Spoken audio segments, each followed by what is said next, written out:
আসসালামু আলাইকুম প্রিয় দর্শক, আশা করি আল্লাহর রহমতে সবাই সহি সালামতে ভালো আছেন। আমি আজকে বানাবো খুব সহজ এবং সাধারণ একটা রেসিপি, যা সবাই জানেন, তা হলো সুরমা মাছ ভুনা। এর রেসিপিটা বানানো খুবই সহজ আর খাইতে কিন্তু অত্যন্ত মজার একটা রেসিপি। আর সাগরের মাছ এমনিতেই কিন্তু পুষ্টি গুণে ভরা এবং স্বাদও বেশি। তাহলে চলুন রেসিপিটা শুরু করা যাক। এখানে আমি 8টা সুরমা মাছ নিয়ে নিছি। তারপর মাছগুলা কুটে ধুয়ে সাফ করে নিয়ে নিলাম। এবার মাছগুলো আমি রান্না করার জন্য চলে যাব চুলায়। চুলায় আমি একটা প্যান বসিয়ে দিলাম, আর এতে আমি দিয়ে দিলাম পরিমাণ মতো কিছুটা রান্নার তেল। তারপরে তেলটা গরম হওয়ার পর আমি দিয়ে দিব বড় সাইজের একটা পেঁয়াজ কুচি। পেঁয়াজটা আমি প্রায় 3 মিনিটের মতন একটু ফ্রাই করে নিব। 3 মিনিট ফ্রাই করে আমি পেঁয়াজটা একটু বাদামি কালার করে নিয়ে এলাম। পেঁয়াজটা বাদামি কালার হয়ে গেছে। এবার আমি এতে দিয়ে দিব আদা রসুন বাটা। আমি 1 টেবিল চামচ আদা এবং রসুন দুটোটা মিলে 1 টেবিল চামচ আদা রসুন বাটা দিয়ে দিলাম।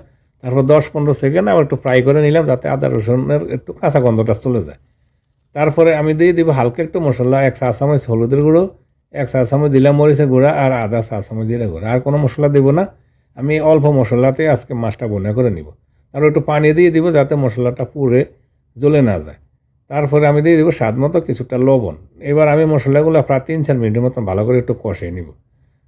3-4 মিনিট মশলাগুলো কষিয়ে নিয়ে নিলাম, এতে করে মশলার গন্ধটা চলে যায়। তারপরে আমি এতে দিয়ে দিব একটা টমেটো, বড় সাইজের একটা টমেটো চিকেন করে কেটে নিয়ে নিয়েছি। আর টমেটোটা দিয়ে আমি টমেটোটা কিন্তু মশলার সাথে কষে গলে নিয়ে নিব।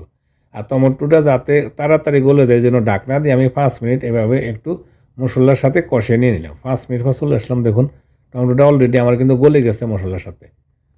টমেটোটা গলে নিলে কালারটা একটু সুন্দর হয় তরকারির, আর খাইতে একটু টক টক খাট্টা ভালো লাগে। তারপর আমি দিয়ে দিব 1 কাপের মতো পানি। পানিটা বলক আসা পর্যন্ত একটু জাল করে নিব। তারপরে পানিটা বলক যখন এসে গেছে, এবার আমি এতে দিয়ে দিব মাছ। আমি আগে থেকে কুটে ধুয়ে সাফ করে নিয়ে নিয়েছি মাছ। এবার সেই মাছগুলো আমি দিয়ে দিলাম। তারপর মাছ দিয়ে একটু সমান করে নিয়ে নিব। সমান করে নিয়ে তারপরে আমি এবার ঢাকনা লাগিয়ে দিব। আর ঢাকনা লাগিয়ে চুলার হিটটা মিডিয়াম হাই রাখবো। হাই থেকে একটু কম মিডিয়াম হাইতে রেখে ঢাকনা লাগিয়ে আমি প্রায় 20 মিনিটের মতন এভাবে সিলভা মাছগুলো রান্না করে নিয়ে নিলাম। চলে আসলাম 20 মিনিট পর। এর মাঝে অফ ক্যামেরা কিন্তু আমি আরও 2বার নাড়া দিয়ে দিছি। এবার প্যানের ডাটা ধরে একটু নাড়া দিয়ে দিলাম যাতে ভেঙে না যায়। তারপরে দিয়ে দিলাম কিছুটা ধনিয়া পাতা কুচি। আমি একটু মাখা মাখা ঝোল রাখছি, একেবারে শুকনো না একেবারে বেশিও না। এমনি মাছটার কিন্তু খুবই মজার মাছ, আর ঝোলটাও ভালো লাগে। এবার ঢাকনা দিয়ে আরও 2 মিনিট রাখবো, যাতে করে ধনিয়া পাতাটা একটু নরম হয়ে গলে যায়। 2 মিনিট পর চলে আসলাম, হয়ে গেছে আমার সুরমা মাছ মজাদার। এই রেসিপি খুব সহজ।